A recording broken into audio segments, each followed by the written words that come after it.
tournament, and Jay's been on a new brack every single game. Yeah. Why would you pick Mert? I don't understand. All right, well, we're getting into game number 2 now. We'll be on Cursed Hollow as we get into the draft. Dignitas leads 1-0 at the moment, and big question is, can Tempo get this right? Can they go into the game on a relatively level playing field here? I believe this has been, in the past, a battleground that has fared well for Tempo Right. Storm. They're sitting at 9-1 in all of Phase 1 for Cursed Hollow, so I hope that the mentality can change, but I do feel like it's a mentality issue at this point for them. But I want to hope, right? I want to hope this team has been representing North America for a long time at events. We know that they have the potential. Yeah, I agree with that. I think the best thing for them to do is kind of like what you saw like MVP Black do and some of the other teams, where it's just like, just completely reset your mentality. Yeah. Just think of this as a game one. You know, just go into it carefree and do what your team wants to do. I couldn't agree more. It's exactly what I want them to do right now. Play something you're comfortable with, that you're confident in, and bring a fight to the game right now. That's what I want to see from Tempo Storm. Uther as a first pick is already a great enabler here. We've been talking about Dignitas tending to ban out Zeratul when they are afraid it might be a game changer. It's also one of the things that oftentimes can completely turn a game with a good Void Prison. So Dignitas is playing it safe, but therefore they leave open Uther. Tempo Storm, I feel, has now a very good start into the draft because they can go down so many different paths that they should have an answer no matter what Dignitas picks now. While there's all the other picks that are very strong, is Abathur something that they have to be concerned about early on? I think it definitely is. With the Dahaka ban, Abathur becomes the global on Cursed Hollow. It's such a good pick.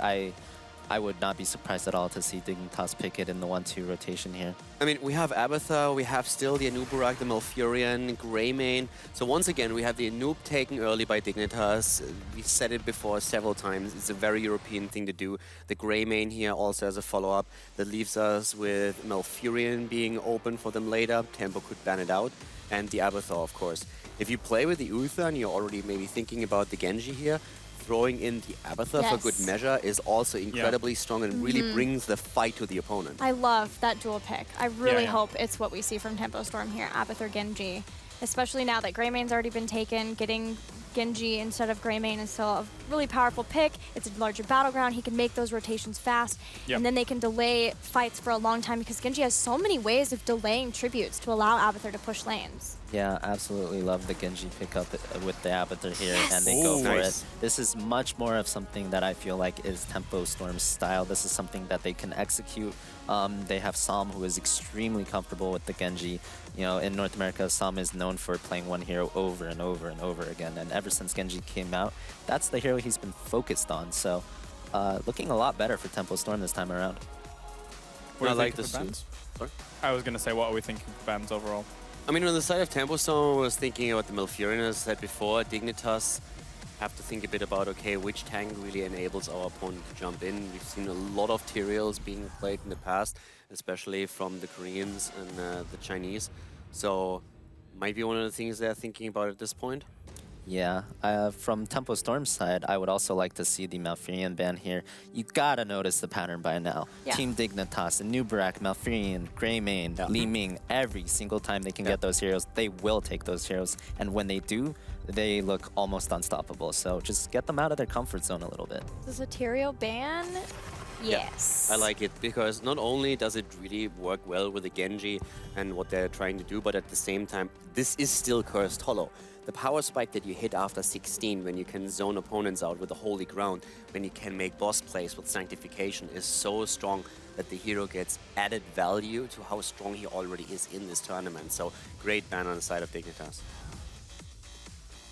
And Tempo is waiting suspiciously long with the ban. What else do you think they could currently consider banning out here? If not the Malfurion, maybe something like the Li Ming would also be a decent pick. Or even something like, I was gonna say maybe like Arthas or Illidan, one of Azalea's more signature heroes, but those heroes don't really sound that scary to me. I would rather just see a mouth ban here.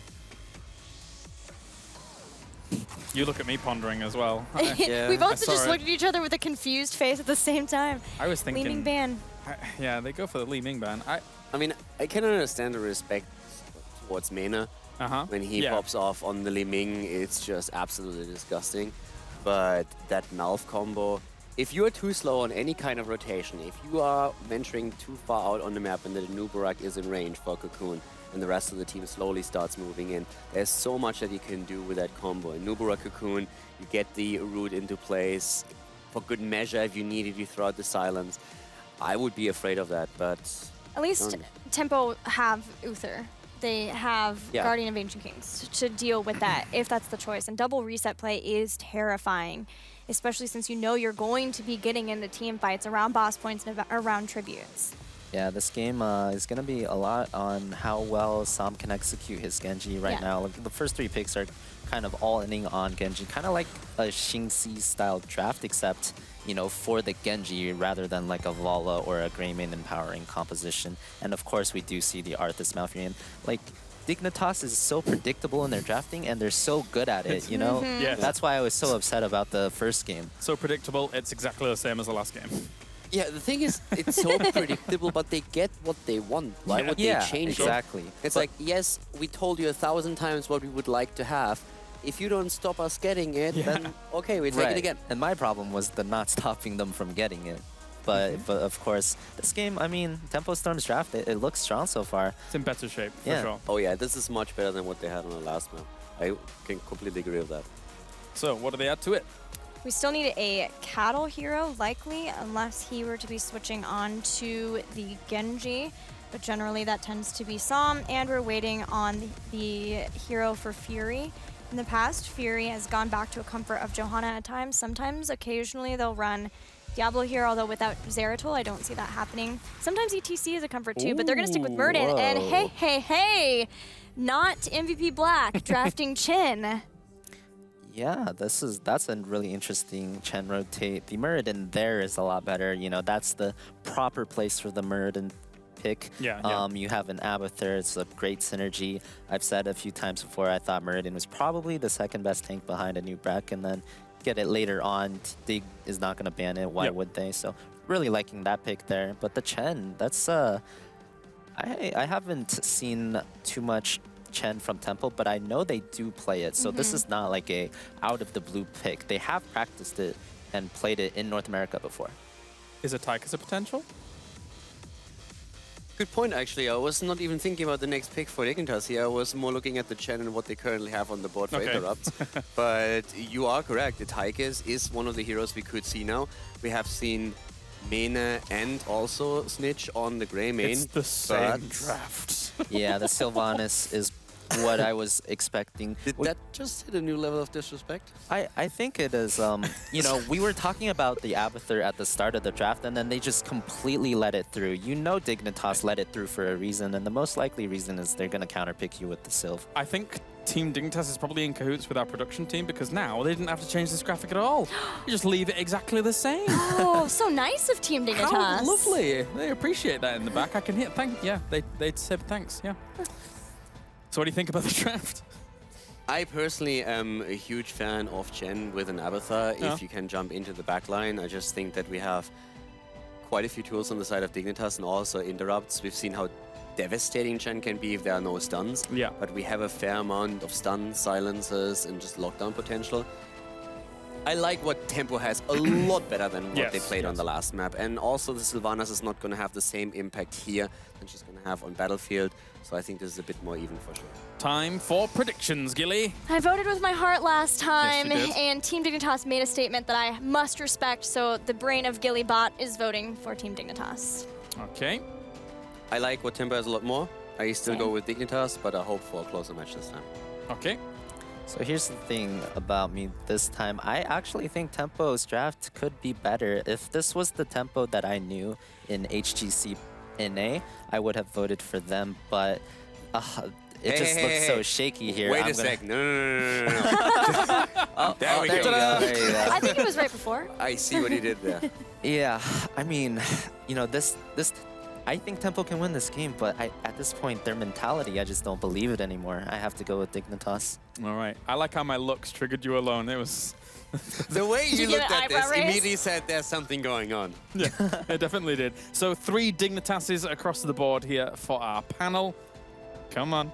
There we go. Hey, Nice. good little third guy. But, oh, no, wrong meme. Okay, we are almost ready to go here into the game. Let's see what chat thinks as well.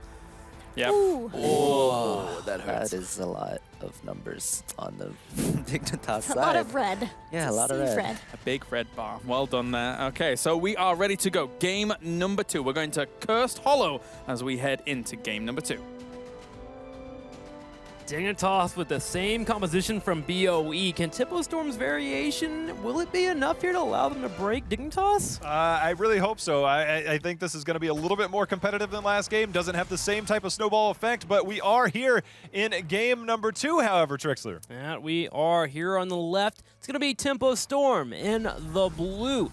June will be playing Uther. Koth and Luck will be on Abathur. Psalm on Genji. Fury on Murden. And Caterpillar will be on the Chin. And where everybody believes the team that's going to win, we have them on the right in red, and that is Team Dignitas with JPL on Anubarak, Snitch playing Greymane, Zalia on Arthas, Bakery on Malfurion, and Mene once again rounding it out on Sylvanas. All right, so lanes are a bit longer than they're on BOE, plus there's an extra one. So there is a possibility that Tempo Storm could miss the mark on where Sylvanas is coming from. Sylvanas goes over the very top here. Anubarak actually slows down the rotation from Tempo Storm to head top, which will allow Dignitas to put some pressure there. However, with the Abathur hat, Tempo Storm will make sure not to deter away Dignitas from fighting. Mitigate a little bit of damage. Anubarak did sniff it out. The scouting drone was up, but Anubarak also played an anchor well. We're going to see Tempo Storm, I think, up at the top. Maybe try and get a flank here. They're creeping in right now. Scouting drone, though, reveals everything. This gank that Tempo Storm would have gone for is denied completely just by picking a talent here. Scouting drone making sure to set them up, and now they'll defend against the pressure that would be coming their way, but this time they're looking much better than they did on BOE. Remember, that turret fell immediately on that battleground. I think the main thing is this is a similar composition for Tempo Storm in the fact that they don't have much anti-sieging potential. The good thing is that this is a 3-lane map, so one of the warrior players has to be in another lane. If this was the same type of 4-man, I'd say Tempo Storm's in all kinds of trouble. Instead, Dignitas will control this lane, just not as much as they did in game 1. So watching JPL here in the middle, he's pushing in, getting the experience going, and set himself up. And yeah, overall, I think I agree with you, man. Tempo Storm is holding up pretty well here. Remember, trying to get to level 10. I want to see what's going to happen at the 2-minute mark per usual. We have the Giants being grabbed. However, the Giant pressure is a little bit difficult here for Tempo Storm to achieve, especially with the Sylvanas pushing you in. That scouting drone, the minute he stepped up, it's like, I see you, goodbye. You know, one of the key things about these matchups is that Zalia can help clear here. Cattle's not going to have the best clear. Tempo Storm does not have significant wave clear, and that's kind of the big thing. More importantly is this middle lane. I'm glad we highlighted this because the Beetles plus all the minion waves have eaten up all of the ammo already out of that middle lane. Yep, after they're just struggling to hold on, and you can't really afford to send someone down. The moment that Dignitas sees a hero body actually has a middle lane, they don't care who it is, they'll put the pressure on top in an aggressive way. Look at them. They move forward immediately. Mene's been dancing this entire time. Now that he has the opportunity, he just moves in with the aid of his teammates, and they grab the turrets. I tell you what, Tempo Storm has to hope a little bit of RNG is on their side to where the tribute, because it can spawn in basically a 30-second window when you get that notification. You better hope it's earlier. Right now, it's not. They gave up that entire lane, and this is the exact same strategy. You clear the lane, you rotate somewhere else, and you put pressure on elsewhere. I love what Dignitas is doing. Yeah, Dignitas getting that top lane now enables them to rotate to the tribute if they would like and not have to worry about the pressure. They can also just put one member in that area and keep Sylvanas pushing in as they are sitting in the middle of the lane at the moment. So they rotate in and they'll start applying pressure while minions are naturally getting that advantage on the top. Oh, and for Dignitas, the tribute spawns in the top right corner. Fury hoping to move in to get a kill. Took a while for that thing to spawn, so RNG definitely not on the side. We can see JPL trying to thwart off the aggression of Tempo Storm, but it is going to be at the top. And again, with that early pressure, there's one key thing to note about that. One, you have an Abathur. Two, I'm pretty sure if we take a look, your well is probably gone as well because of that early pressure. Tempo Storm at 4, also picking that strike at the heart again, really intending to get a kill. With the Abathur hat being available and Emergent Stormbolt, they were much closer than last time. They got that Sylvanas down to a quarter HP. Luckily, Malfurion was there for the heal. However, Tribute does go over to Dignitas, and things are looking a bit rough, but they are in this much more effectively than they were on the first Battleground. I'm actually much more impressed here with Tempo Storm as they're holding on. JPL's in a lot of trouble. I think that's going to be first blood of the game, and it is. Bakery not able to rotate up in time. He was helping out over at the Siege Giant camp. which is going to be escorted by Xaylia there on Arthas. I'm curious what they're going to do with Sylvanas next.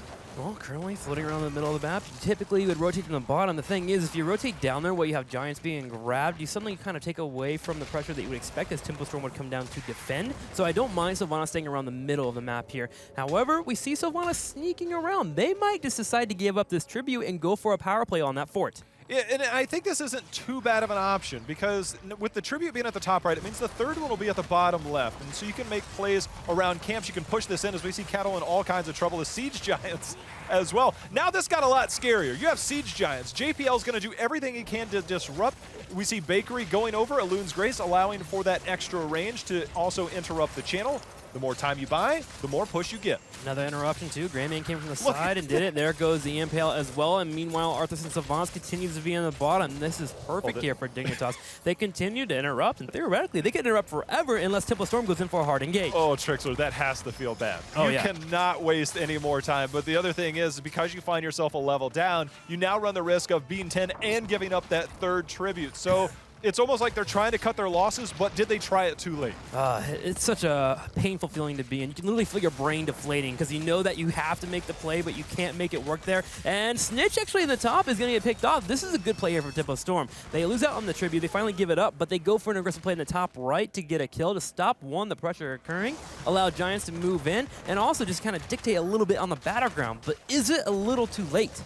They need everything they can get. Skullcracker again for Murden did allow the disruption there, did allow them to secure a second kill. The problem is level 10, I mean, Sylvanas and the Curse are one and the same, right? So you don't necessarily need it, and that's what we saw from them before. But the fact that you have 10 plus that pressure, and again, Abathur can only do so much. Like, this is going to be another rough early game here for Tempo. Boss call right away the moment they hit level 10. We're going to have Dignitas bring it down quickly, and they are just hoping that the tribute spawns after they grab this boss. So they can have a rotation, they can have a boss pushing in, they can have a curse, they can have all three waves pushing. They're trying to get the maximum value possible on this battleground, and they're getting it slowly but surely. Yeah, I mean, the good thing is Tempo Storm did manage to soak up quite a bit of experience. The next tribute phase will be momentarily. Xaylia getting the root down, but the boss plus Sylvanas top. We'll check on that in a moment. Xaylia right now just trying to walk away from Psalm. Now it's going to do a point where the tribute staying out a little bit too late for Dignitas. So Tempo Storm is now in this weird spot where they have to defend. Sylvanas pushing the top of the boss with all 5 members here, or walk down and grab a tribute. They should put one member down the bottom right to grab that tribute, or even put Abathur there, and then bring everyone else to the top to defend. And they're going to leave Abathur on the bottom right. Nicely done here. 4 members come to the top left. And the moment that tribute is grabbed, I wouldn't mind a full engage. Here it is, actually. Bakery on the back left taking damage. Twilight Dream is out. They're turning their focus onto Fury, who's on that back line. Now we see a Nubarak coming in as well. Psalm, however, using that deflect, trying to get out of there. Xaylia staying alive, at least for the moment. Now all of a sudden, Tempo Storm was on the back foot, and this boss still at about 60% health. Army of the Dead and Bakery keeping Arthas alive. Coffin will jump on the back right with the Ultimate Evolution clone. They're going straight for Bakery. Remember, Twilight Dream has been used. He drops the root. He's living for a while, but finally does get picked off. Meanwhile, the keep is falling below half health. The Coffin clone has been killed out, but nobody on Tempo Storm has actually lost their life, but they are losing health on the keep. They are desperately trying to fend it off, and they do. That is the best case scenario for Tempo Storm in that moment. Now JPL has the focus on him. He's going to go ahead and burrow to the other side, but Psalm and Cattle are going to stay on this. I don't think JPL, he's going to go back in. He's going to try and take the keep. I don't think he's going to get there.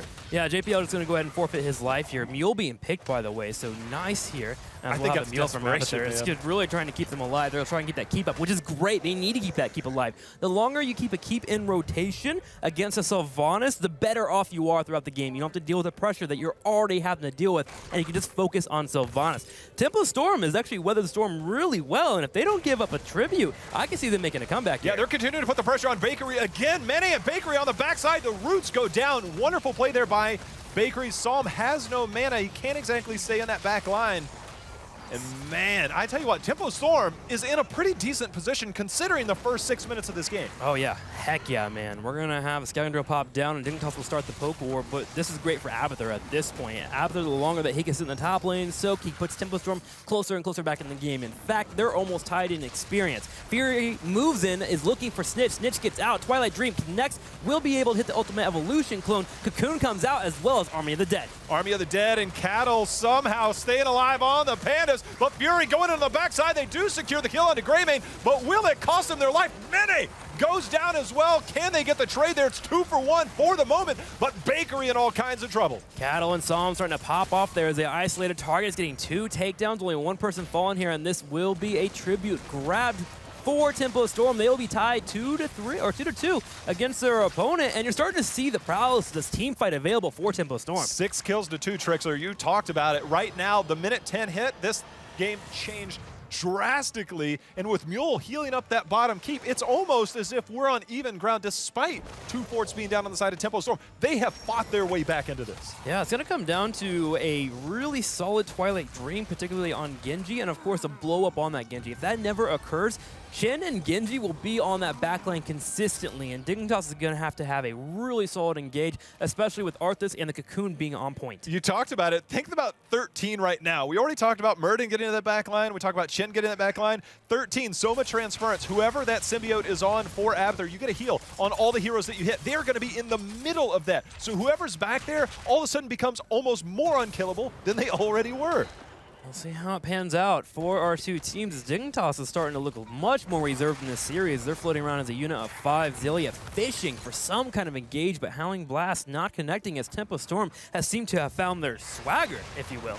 They are, and now the flank coming in. JPL getting this triple stun. The Cocoon is out, which is body blocking almost everybody. Wailing Arrow hits Uther the first to fall, who is providing the heals, though. However, to Murden, and now all of a sudden, they are returning the aggression back onto Dignitas. That Wailing Arrow was key, but Tempo Storm, you're right, they are moving in. Psalm in particular just swinging that Dragon Blade. JPL goes in for the dive, working on the auto attacks. Psalm will be forced to retreat. Meanwhile, Giants are pushing in the top, and Fury is channeling, but Xillia steps up to delay. He does step up to delay. Remember, this is curse point for both teams, so it's pretty crucial right now. With Uther being down, there is no support, but Cawthon doing his best on the clone to put pressure on a Bakery.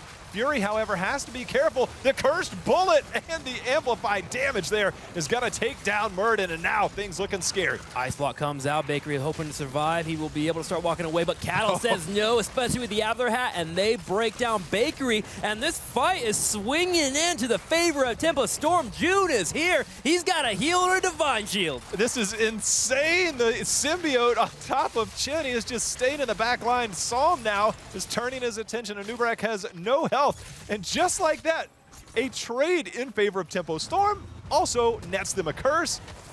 This is insane back and forth, Trixler. I'm becoming terrified here for Team Dignitas. First off, they had a Hail Mary play that happened there. They went for a Cocoon, and they dropped the Willing Arrow on Uther to burn down a target. It worked out for them, but they were unable to win the team fight over time, with Chen and that Abathur hat being very effective at delaying until Uther showed up. Tempo Storm is hitting full stride with their strength there, and now with a massive curse available, they are aiming to break down the map. It's kind of weird because it's really hard to kill Chen, especially with his heroic. It's really hard to kill Murden because he has Avatar. It's really insane to kill Uther because he still is healing his team and providing them armor from Ghost Form. So it's like, who do you focus? Genji's the one you got to focus, but can he get on top of him? That's the question. Twilight Dream comes out, Avatar being burned down, Fury a little bit too far forward. There goes the Cocoon to stop Genji from being effective in the fight. Cattle popping Storm with the fire, though. He dives in on Bakery. The body blocking is real. They're stuck in the choke. Ice block is used. JBL trying to lend support, but there is 1 kill. But we do have a trade as we now have Chen down, Sylvanas down. It is 2 for 2 right now, Trixler. Double Genji all the way as they burn down multiple members. They're looking for Snitch. Can they get it? Psalm goes in. He gets a reset. He comes back. He's looking at a Nubrak burning him down. Abathur hat. June hoping to help out in the fight overall, and Tempo Storm will take the victory in the fight, taking out 3 members in total. If you're looking for a heavyweight fight where you just have 2 guys throwing punches, these teams right now are throwing down 17 total kills, and these fights are so back and forth right now. Oh man, we get a second here to actually take a small break, and here's the main thing for Dignitas. If you're a Dignitas fan and you're looking for a victory, they didn't lose any keeps during that duration. Now, they lost out on some forts, and they're actually behind in experience now, but they are tied up in talents. They will have probably another chance or 2 to get into a fight, but they have to have this weird timing where they kill off a Genji and prevent the Abathur clone from being so effective on Malfurion. Multiple times, Bakery is dealing with pressure from both the Chen, the Genji, and even the Avatar clone. It's difficult for him to stay alive. It is probably quite the headache. When and if he gets out of this game, he'll be like, man, I am glad that is over because they are putting so much pressure on him. We have a boss being started here by Dignitas, but Fury and team have sniffed it out. They're waiting for reinforcements. Is Dignitas going to stay on this? Dignitas does have strength if they're able to stand still due to the Zalia here on the Arthas, but if he gets poked out, it's going to be scary. They beat him into the fight. Kato jumps in. They actually are turning around to go in for Genji, but Genji just strikes away, and Tempo Storm takes away the boss. The Divine Shield onto Chen is so clutch there, and now all of a sudden they're able to put the pressure back onto it. The Panda Pals are now available. Look for them to come in as Bakery is the first one down. Kato is now putting the pressure on the backside as well. JPL able to burrow out right now. Tempo Storm representing North America right now, and they are slaying Dignitas. Psalm walks forward, bringing out the Dragon Blade, and look, here's a boss with the aid of Giants pushing in for a keep. This is a very crucial moment. This boss is still pretty healthy. You have a lot of pressure from the side of Tempo Storm. Look for them to potentially put onto the core as we see Cattle got to walk away from this momentarily. He is receiving the heals, but right now the keep is down, and Dignitas is just lucky to be alive right now. Tempo Storm takes a keep. It's all they could really grab there. Chen may be on a core with the aid of Genji, could be enough, but there's no point in risking it. With the Malfurion being up in the next 10 seconds, being able to get into a root and lock someone down, it could be a scary scenario, especially when you think about Cocoon. Instead, they pull back, grab the tribute, and work towards level 20.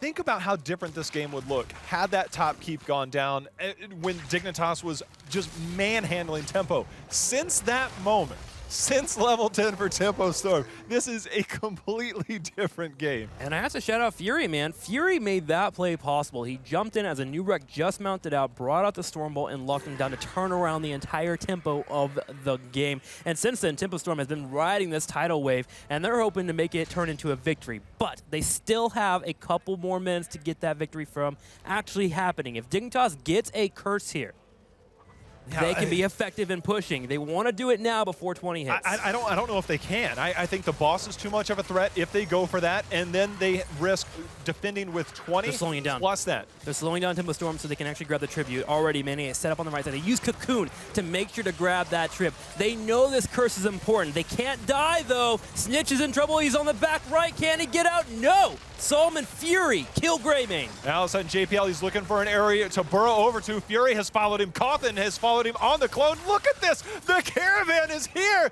And I don't know if JPL is going to make it out alive. If he can buy any bit of time during this curse, this is a best case scenario. You can't see him in the bush, but now all of a sudden we have more pressure onto Bakery, onto Zalia. The Pandas are there. Trixlet, this is insane. Bakery hoping to live. He tapped the well as well. Uses the ice block to delay as long as he can here. Can he get out? The answer is no. You have a big Illidan, fat Illidan sitting on front of you with Chen burning through here with the Abathur, and they are looking for maybe to move into the core. Yes, Cattle jumps in, and he's starting to apply damage. Now we have 20 seconds left on the curse, so the keep is not a threat. You can position yourself. The shields are starting to go down. Greymane is up in 5 seconds. I don't know if Dignitas can defend this. The core is starting to fall. Yeah, 70%, 60%. Snitch does spawn. He dives in. He's looking for the kill. He goes straight for Genji. 30%, down to 20%. They need to kill Chen. Can they kill Chen? They jump on him, but it's not enough. Tempo Storm earns a victory. Unreal comeback, but that is the composition you picked. You couldn't snowball it early, and just like that, Tempo Storm, you saw the excitement at the end of that game. Psalm was just so relieved, and can you imagine the feeling on the side of Dignitas? That pressure, you just couldn't, you were overwhelmed if you're on the side of Dignitas. Yes, Tempo Storm really bringing together. Fury leading the charge multiple times for his team. Psalm following up perfectly. Cattle playing a wonderful Chen. In fact, the entire team just came together perfectly to earn this victory, and they did. They deserve full credit for that win because it was impressive. To keep your composure in that moment as Tempo Storm, I think is one of the key factors there, because they could have easily folded under the pressure. In that moment when we saw Mule come out, it was circumstantial and it was perfect, and I loved it. It was perfect, man. Let's hear from the analysts what they think about that match, because it was a great one. That's right, Tempo Storm gets themselves a map win here over Dignitas, ties up the best of two, 1-1. And overall, Gilly, as much as you did bet for Dignitas, my my picks were switched. That's what happened. Oh, they were switched. I've never been so happy to be wrong. I have never been so happy to be wrong in a pick because they finally won a game over Dignitas. And I know it was just a game. I know it wasn't the series, but I know they were so happy that they were able to get that win. It seemed that way. We heard that after they were taking the headsets off, etc. So it is a good win here for Tempo Storm. Yeah, I'm really happy with the result, also because I think Dignitas absolutely deserved to lose this. They were way too cocky heading into the game. You could see that with how they played. They picked the Sylvanas last because they wanted to pressure early and punish the Abathur, but as you said, Tychus would have been a good choice here. So I think also the way they played the game, I'm sure Fan has a couple of replays for us, but the fight out the boss alone, way too arrogant in my opinion, and the way they played, they definitely deserve to lose this. I'm super happy that Tempo won this one, and they deserved that victory. Well, why don't we check it out, Fan? Why don't we go into a replay that you may have? Yeah, so this is the boss fight that Calder was talking about, I believe, and just want to go ahead and pause right here. So right here, you see that Dig has started the boss while Tempo has 5-man alive and they've scouted it. And I don't think this is necessarily arrogance in starting the boss, but it was arrogance in the draft. They drafted a composition that cannot win if Tempo ever got even with them, and that's exactly what happened. So at this point, Dig realizes we cannot win a team fight. We have to force them to fight us.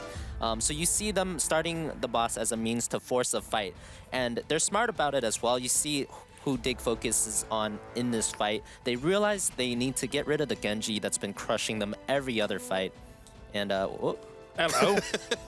This is a part of the replay. Well, that's a little...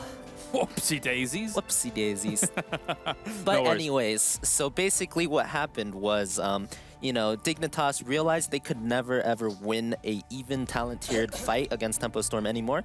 And they tried to force the boss, didn't work out. They tried to kill the Genji, almost got him, but couldn't do it. And once they couldn't secure that kill, they were just locked in another even talent-tier fight. And you know, the mistake was letting Tempo catch up. Once they let Tempo catch up, the composition they drafted could not win. Well, we are joined by Sam. Sam, hello. Congratulations for taking that second map there off the back of things. Let's start with game number 1. It was a bit rough there. Talk us through the draft and then going on into the game against Dignitas. Game 1, Dig drafted a very high risk, high reward kind of composition, and any composition with Sylv is going to be like that. And basically how it played out is we dive the back line. If we miss our engages or we mess up our engages, we fall behind. They take Immortal, we lose game. Other scenario is we engage, and we engage correctly, and we land our stuns, whatnot. We take the Immortal, we win the game. Fair play, gents. For me personally, I mean, it's a question, we always talk about the banter between regions, we talk about the strength. You just took a game of Dignitas, who has been basically winning every single tournament within the region. How do you currently judge the skill levels that we have between the two regions? I would say Europe is still like a decent amount ahead. I think ahead of Dignitas is Fnatic by a pretty large margin as well. Didn't show today against MVP Black, but I think if the drafts are even, then Fnatic is like a world-class team that can contend with the Koreans. Fan? So, like, as someone that knows you guys really well, how do you feel about Tempo Storm right now? Because the way I'm feeling is that the Tempo Storm that we've seen previously throughout this tournament, like I was saying earlier, is not the one that I knew that played in HGC in the second half. You know, it looked like you guys have been playing a little bit weaker throughout the tournament, and this game I finally saw the tempo that I knew come back. So do you have any thoughts about kind of how it is for Tempo Storm right now in this tournament? I think when we come to international lands, we play more hasty, and if you can see in our loss versus Taiwan, in our losses versus E-Star, we were pretty much dominating by the level 10 mid-game mark, but every time we're overseas, we like kind of get hasty, we get maybe overexcited, and we kind of just throw our lead. We make stupid decisions, we clutter the comms, and we just don't execute in the late game very well. I have one more question about the first map, because we were, during the draft, talking a lot about the Muradin pick, that it had such a high priority. Can you explain us what the thought process was between getting Muradin this early in the draft? Yeah, I just don't think our other picks were very high priority. And I didn't want to start off the draft with picking Genji plus Monk or Genji plus a damage healer and Li Ming. Picking 2 damage healers, 1-2, kind of leaves your draft exposed and unflexible and easy to counter. I would say that the only other option that could have been okay with, instead of picking Murden, would be Greymane. I know I just talked about not opening with 2 damage dealers, but Greymane is just so flexible. He fits into like every comp that, and he's so good at the map that it's okay. Do you think in hindsight that would have been the better choice, or do you think that it was just a problem of execution within the game itself? In hindsight, I would say the main factor is execution. The one benefit that Greymane would have provided us is giving us the option to race on the Immortal rather than having to force engages. So finally, I mean, going into the last map here, we've actually kept you for quite a while, I love that you brought out the Chen. That was a very cool thing to see there going on Cursed Hollow. Were you surprised at all that Dignitas went for exactly the same comp? Or, in fact, you can say, were you surprised about exactly the same comp or the Sylvanas last pick? Either or. I wasn't too surprised. I think they're opening a noob mouth, was it? That's pretty standard. A noob Greymane was the initial. Greymane, that's also pretty standard of them. The mouth pickup, pretty standard with a noob. Arthas, I believe they picked up because they wanted to deny us the Illidan pick. Yeah. Because Zeratul was already banned out, we would need a clone target. And Illidan was like kind of the, I guess, last clone target besides Genji up. Okay. Yeah, and then last pick, Sylv. I guess they just didn't have another answer for Abathur, so they went with Sylv. Seems that way. Well, thank you very much, Sam, and good luck in your future matches coming up, as we do have the groups that we're going to be checking out now and seeing exactly what has gone down so far.